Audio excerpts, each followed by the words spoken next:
Dans cette partie 3 sur le Spline Actor, je vais reprendre les explications de cette personne qui a fait donc un cours extrêmement complet sur le Spline Actor avec des modifications dans Unreal Script. Alors pour ceux qui comprennent couramment l'anglais, je vous conseille donc de suivre toutes ces vidéos en cliquant donc à cet endroit. Vous retrouverez donc ces vidéos sur YouTube. En premier, vous allez donc à cet endroit pour charger tous les fichiers nécessaires pour ce tutoriel sur les splines.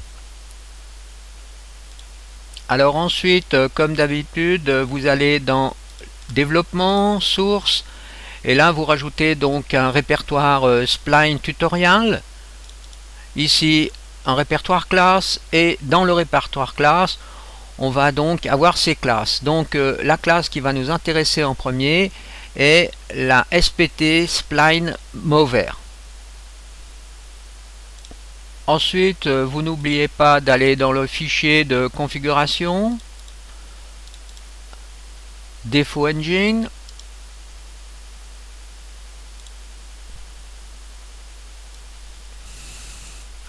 et de rajouter cette ligne de code pour que la compilation s'effectue correctement.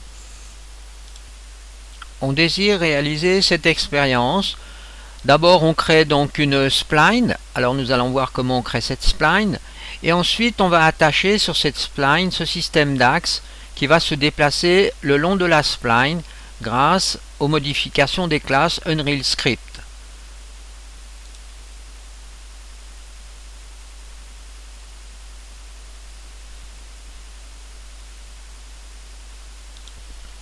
Je commence par créer une spline.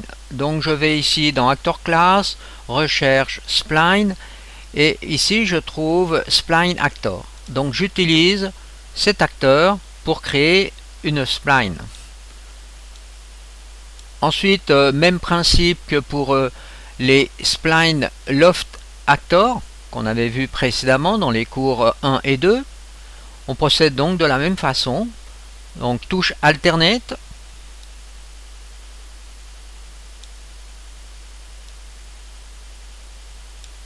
Et ensuite, on va utiliser les poignées pour modéliser notre spline. Je vais commencer par changer la couleur de la spline pour qu'elle soit plus contrastée avec le sol. Alors, je sélectionne tous les acteurs, touche F4, et je change ici Spline Color.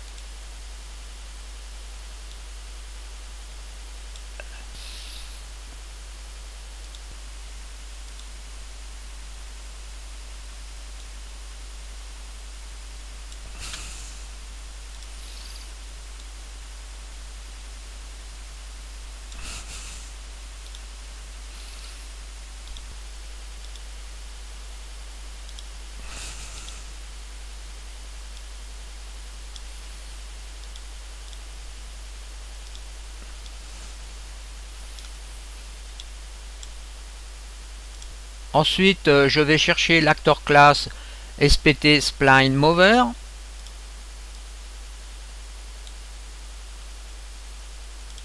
J'ouvre les propriétés, touche F4. Je verrouille la fenêtre. Je choisis le premier Spline Actor que j'attribue à Start Spline. Et ensuite, je peux lancer un test.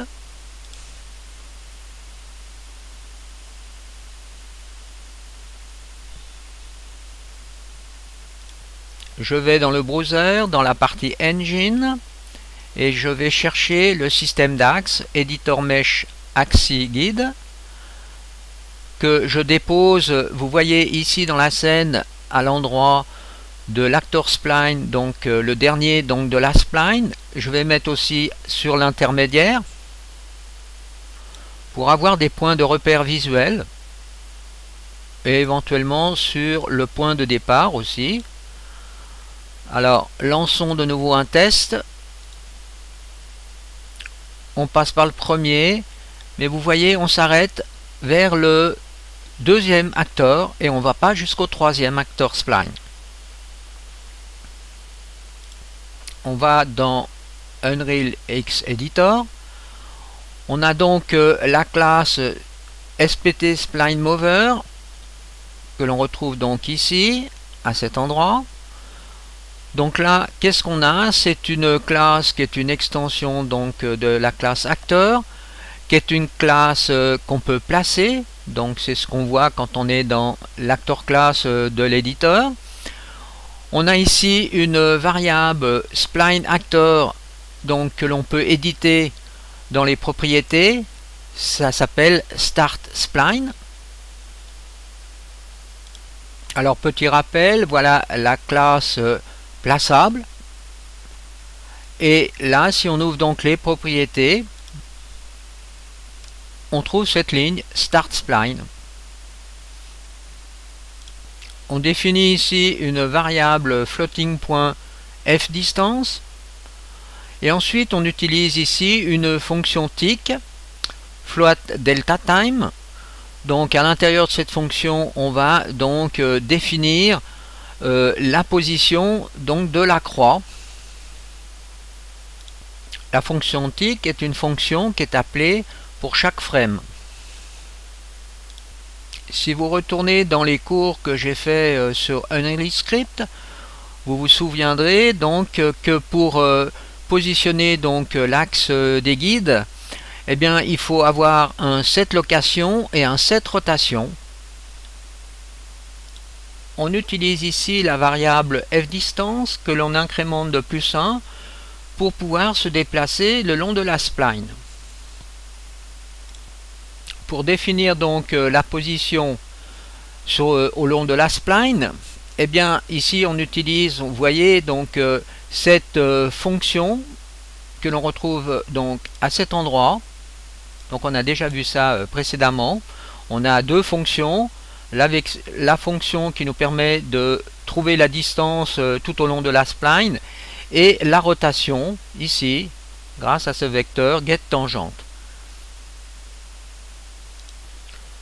Ensuite, pour pouvoir déplacer donc un système d'axes le long de cette spline, eh bien on définit des propriétés, des défauts propriétés. Donc ici on a start spline none, c'est-à-dire c'est la variable qui prend le nom de none au départ, ici, tant que l'on n'a pas défini le point de départ de la spline. Ensuite fDistance est à 0 pour que l'on commence au début de la spline et que l'on incrémente successivement d'une valeur de +1. Et là, on crée un objet qui est l'objet static mesh que l'on utilise donc l'éditeur mesh AxiGuide. Et là, on a la ligne de code qui permet de rajouter ce composant dans la scène. Pour pouvoir continuer le long de la spline, on va donc rajouter ces lignes de code. Donc ici, on définit déjà une variable locale spline connexion. Donc courant connexion, la connexion courante, le point donc courant. Ici on définit au départ la courant connexion comme étant la start spline connexion sur 0, car c'est un tableau, donc un tableau de variables. La spline est constituée d'un tableau de variables. Dans la classe Spline Actor, vous voyez ici qu'on retrouve donc la structure native Spline Connection. Et ici, vous voyez, nous avons affaire à un tableau de connexion qui peut donc nous informer de tous les points qui se trouvent tout au long de la spline.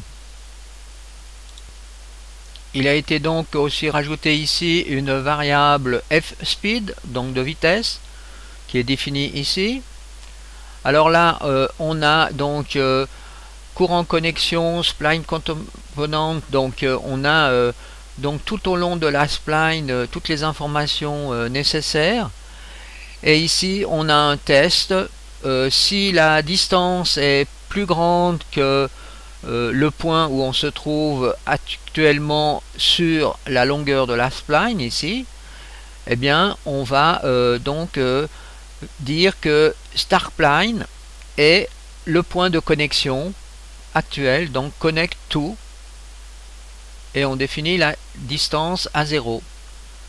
ce qui va nous permettre donc avec cette modification de programme de passer d'un acteur spline à un autre acteur spline. Alors pour faciliter le test dans le jeu, on peut définir ici à cet endroit les options. Donc la startup map, alors c'est leçon 3 Mover, donc c'est une version custom. Ici je définis la résolution et je sauve mes options. Alors ceci me permet de lancer le jeu après compilation. Donc voilà, on continue bien. Maintenant on se déplace tout au long de la spline à travers les 3 acteurs. Si on rajoute maintenant ces lignes de code ici, eh bien quand on va arriver sur le dernier acteur spline, eh bien on va repartir en arrière vu qu'on met que la vitesse est négative. Alors la vitesse par défaut est définie ici. En ce moment j'ai 3.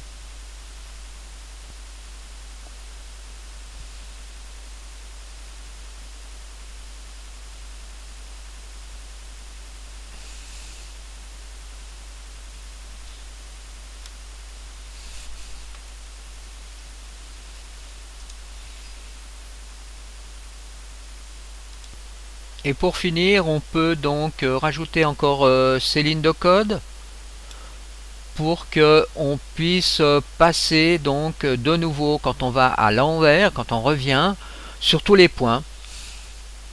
Et après, ceci va donc tourner en permanence.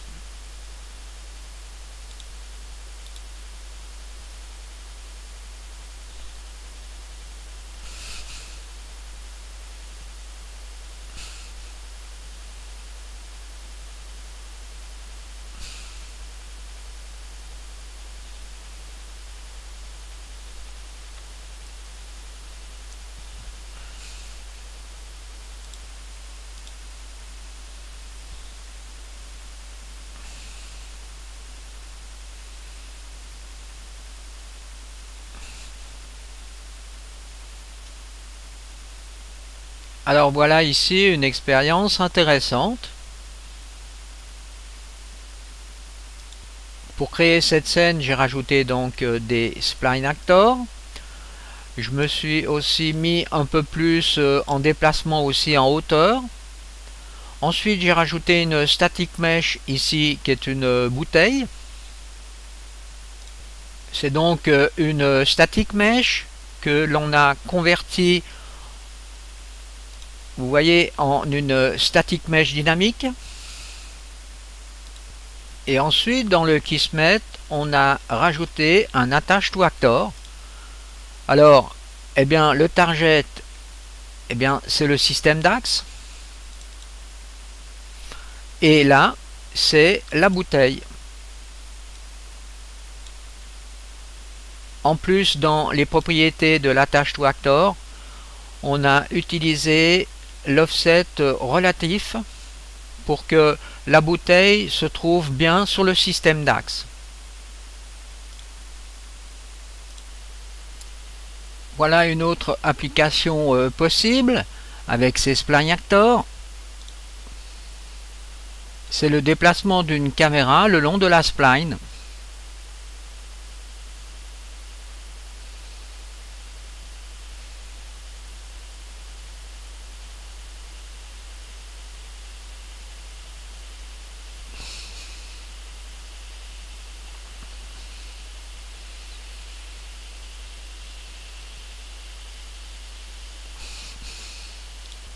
Grâce au Kismet, on peut rajouter ces deux modules, cette caméra target. Donc j'ai rajouté dans la scène une nouvelle caméra actor que j'ai reliée au player. Ensuite, on a l'attach to actor qui fait que la caméra va suivre donc le target, la cible, qui est le système d'axe qui est ici. Donc ceci sera la fin de cette troisième partie.